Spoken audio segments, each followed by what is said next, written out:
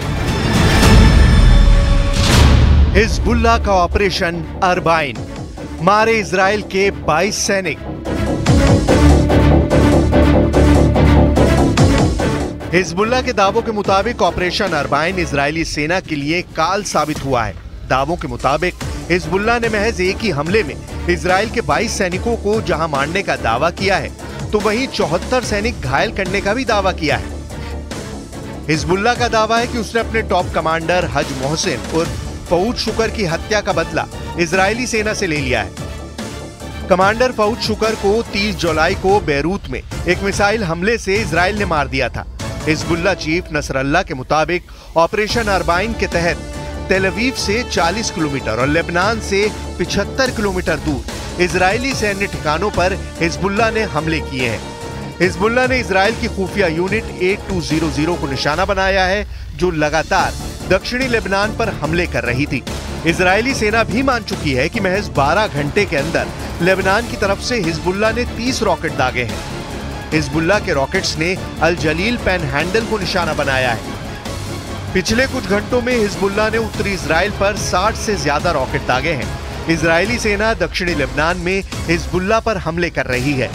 Israeli सेना के मुताबिक उसने हिजबुल्लाह के ज़ैब्किन कलेले के बाहरी इलाके रशाया अल फकर और येटर पर हवाई हमले किए हैं, जबकि एक इजरायली टैंक ने कफर चौबा अल क़ियाम पर भयंकर हमले किए हैं। इसके अलावा इजरायली सेना ने अल वज़ानी पर भी हमले किए हैं।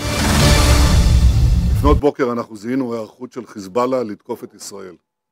בעצה אחת עם שר הביטחון והרמטכ"ל, הנחינו את צה"ל לפעול באופן יזום להסיר את האיום. צה"ל פועל מאז בעוצמה לסכל את האיומים. הוא חיסל אלפי רקטות שכוונו לצפון הארץ, הוא מסכל גם איומים רבים אחרים, פועל בעוצמה גדולה, הן בהגנה והן בהתקפה. हिजबुल्लाह को कमजोर समझना शायद इजरायली सेना की सबसे बड़ी भूल साबित हो चुकी है। इजरायली सेना बेशक गजा के साथ साथ लेबनान पर घातक हमले कर रही हो, लेकिन खुद इजराइल के टॉप सैन्य अफसर चेतावनी दे रहे हैं कि हिजबुल्लाह को हमास समझना इजरायली सेना की बड़ी भूल साबित हो सकती है। हम आपको इजराइल के Israeli reserve major general Yitzhak Brik के बयान और चेतावनी दिखाते हैं, जिसमें वो साफ साफ संकेत दे रहे हैं कि हिजबुल्लाह के सफाए के चक्कर में कहीं इजराइल का ही सफाया ना हो जाए। Reserve major general Yitzhak brick का साफ कहना है कि अगर लेबनान से सीधी और बड़ी जंग इजराइल ने की तो हिजबुल्लाह इजराइल के तेल अवीव गुशदैन को तबाह कर सकती है। इजरायली जनरल ने यहां तक कहा कि अगर इजराइल ने लेबनान के साथ युद्ध को आगे बढ़ाने का फैसला किया तो इसके गंभीर परिणाम भुगतने होंगे। उन्होंने यहां तक कहा कि इजरायली सेना के टॉप अफसरों की बात निरर्थक होती जा रही है। इजरायली चैनल 12 के साथ एक इंटरव्यू में इजरायली जनरल ब्रिक ने यहां तक कह दिया कि हिजबुल्लाह पर हमले का झूठा प्रचार बंद करें, क्योंकि इजरायली सेना काफी छोटी है। इजरायली सेना के पास सिर्फ 6 डिवीजन है, जो हमास तक को खत्म नहीं कर सकती है। ऐसे हालात में लेबनान में हिजबुल्लाह से सीधी जंग इजरायली सेना की 6 डिवीजन नहीं कर पाएगी और लेबनान युद्ध इजराइल के वजूद पर बहुत भारी पड़ सकता है। इजरायली जनरल यित्ज़हाक ब्रिक खुल्लम खुल्ला इजरायली टीवी चैनल पर इजरायली सेना को कटघरे में खड़ा कर रहे हैं। इसके पीछे की सबसे बड़ी वजह है हिजबुल्लाह की जबरदस्त सैन्य क्षमता। इजरायली सेना खुद मानती है कि हिजबुल्लाह के पास 45,000 लड़ाके हैं, जिसमें से 20,000 सक्रिय रहते हैं और 25,000 रिजर्व में हैं। हमास के विपरीत हिजबुल्लाह के पास शक्तिशाली मिसाइलें और रॉकेटों की सीरीज मौजूद है, जिनकी संख्या वॉशिंगटन में मौजूद वॉर एक्सपर्ट्स के मुताबिक 2 लाख तक है। हिजबुल्लाह की 2 लाख मिसाइल और रॉकेट इजराइल के शक्तिशाली एयरफोर्स और मिसाइल रक्षा नेटवर्क को पूरी तरह से तबाह कर सकती है। והעקרונות הללו, אני חוזר ואומר, תואמים את מתווה ה-27 במאי שזכה לתמיכה אמריקנית. אני מבקש שוב להדגיש שהחמאס עד לרגע זה דבק בסרבנותו, או אפילו לא שלח נציג לשיחות בדוחה. ולכן את הלחץ צריך להפנות לחמאס ולסינואר ולא לממשלת ישראל. जरा हिजबुल्लाह के इस वीडियो को देखिए, जहां एक विशाल सुरंग में हिजबुल्लाह के खतरनाक लड़ाके घातक हथियारों से लैस दिखाई दे रहे हैं। वीडियो में हिजबुल्लाह के लड़ाके सुपर सोल्जर्स की तरह नजर आ रहे हैं। हिजबुल्लाह की सुरंगों की खास बात यह है कि ये लगभग 2 मंजिल ऊंची हैं। सुरंग में घातक मिसाइलें, रॉकेट भरे पड़े हैं। बड़े बड़े ट्रकों पर सैकड़ों मिसाइलें लदी हुई हैं। चौंकाने वाले हिजबुल्लाह के वीडियो में नई इमाद 4 सुरंग दिखाई गई है। अभी तक दुनिया हमास की सुरंगों के बारे में ही जानती थी, लेकिन पहली बार हिजबुल्लाह ने घातक हथियारों से लैस सुरंग दिखाकर इजराइल और उनके सहयोगियों के होश उड़ा दिए हैं। दावा किया जा रहा है कि ईरान के सुप्रीम लीडर खामनेई के कहने पर ही हिजबुल्लाह ने इजरायली सेना पर हमले तेज किए हैं। हिजबुल्लाह चीफ हसन नसरल्लाह और सुप्रीम लीडर खामनेई के कहने पर हिजबुल्लाह ने पहली बार सुरंग मिसाइलें इजराइल पर हमला करने के लिए खोल दी हैं।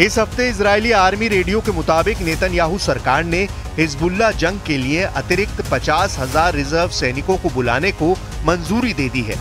इजरायली सेना ने लेबनान में बमबारी कर हिजबुल्लाह के कई वरिष्ठ कमांडरों को मार गिराया है। इसके बावजूद हिजबुल्लाह के हमले रुकने का नाम नहीं ले रहे हैं। ऐसे में कयास लगाए जा रहे हैं कि इजरायली सैनिक जल्द ही लेबनान में घुसकर हिजबुल्लाह के खिलाफ जमीनी कार्रवाई कर सकते हैं।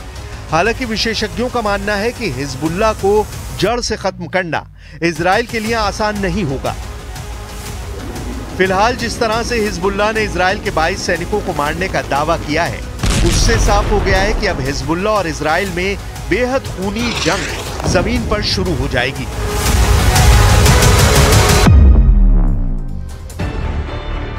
न्यूज़ 18 इंडिया चौपाल, एक ऐसा मंच जहां जब जब बात निकलेगी तो सिर्फ दूर तक नहीं बल्कि दुनिया के कोने कोने में जाएगी, क्योंकि इस बार बात होगी भारत के वैश्विक महाशक्ति बनने के लक्ष्य पर। सरकार, समाज, सेलिब्रिटी और स्पोर्ट्स स्टार्स के साथ न्यूज़ 18 इंडिया चौपाल देखिए सिर्फ न्यूज़ 18 इंडिया पर।